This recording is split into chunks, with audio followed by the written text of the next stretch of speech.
Kemana Bunda Maria setelah kebangkitan Tuhan Yesus? Guys, teks Alkitab kanonik banyak mengisahkan Tuhan Yesus yang bangkit mulia, tapi kemana Bunda Maria setelahnya? Ada beberapa teks Alkitab yang bisa menjadi petunjuk, tapi tidak banyak. Dalam sejarah gereja, Santo Yosef lebih dahulu meninggal dunia daripada Bunda Maria.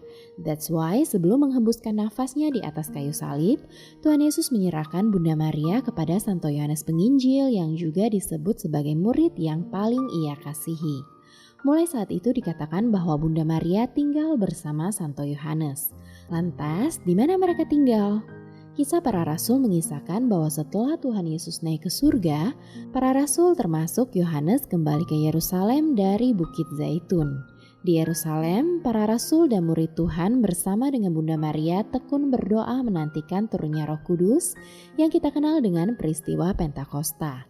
Jadi setelah wafat, bangkit dan kenaikan Tuhan ke surga, Bunda Maria tinggal bersama para rasul di Yerusalem.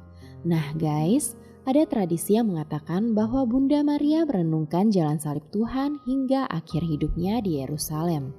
Bahkan sebuah gereja dibangun di dekat Bukit Zaitun yang konon diyakini sebagai tempat penguburan Bunda kita yang dihormati oleh Gereja Ortodoks Timur.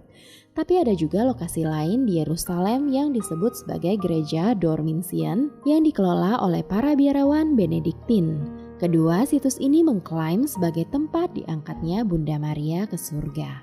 Namun guys, ada juga tradisi yang berkembang nih yang mengatakan kalau Santo Yohanes ini mewartakan Injil sampai Efesus, bahkan meninggal dunia di sana.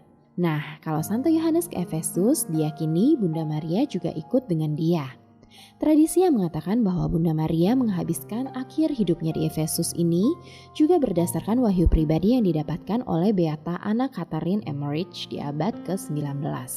Jadi Beata Anna ini dalam penglihatannya melihat kehidupan Bunda Maria setelah kenaikan Tuhan. Dia melihat bagaimana kesedihan Bunda Maria pasca ditinggal putranya. Bunda Maria tidak pernah lagi tertawa. Fisik Bunda Maria pun semakin tua semakin cerah dan tidak ada kerutan di wajahnya. Beata Anna mengisahkan kalau Bunda Maria menjalani sisa hidupnya dengan merenungkan misteri sengsara, wafat, dan kebangkitan Tuhan. Bahkan dia melihat bagaimana Bunda Maria jalan salib. Ya, jalan salib seperti yang kita lakukan pada saat masa Prapaskah. Jalan salib ini dimulai saat Bunda Maria masih tinggal di Yerusalem. Saat pindah ke Efesus, Bunda Maria pun mendirikan jalan salib. Efesus itu adalah sebuah kota Yunani kuno di pantai barat Asia Kecil.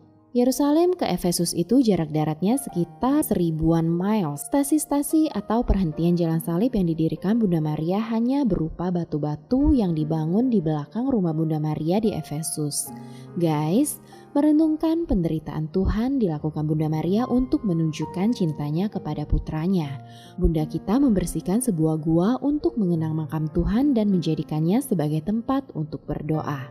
Nah, konon setelah penglihatan Beata Anna, para penemu menemukan sebuah rumah yang ada stasi-stasi jalan salib di belakangnya. Jadi jalan salib yang diadopsi oleh gereja kita adalah juga warisan dari Bunda Maria seturut penglihatan dari Beata Anna. Itulah jawaban atas pertanyaan kemana Bunda Maria setelah kebangkitan Tuhan Yesus. Thank you for watching and God bless you.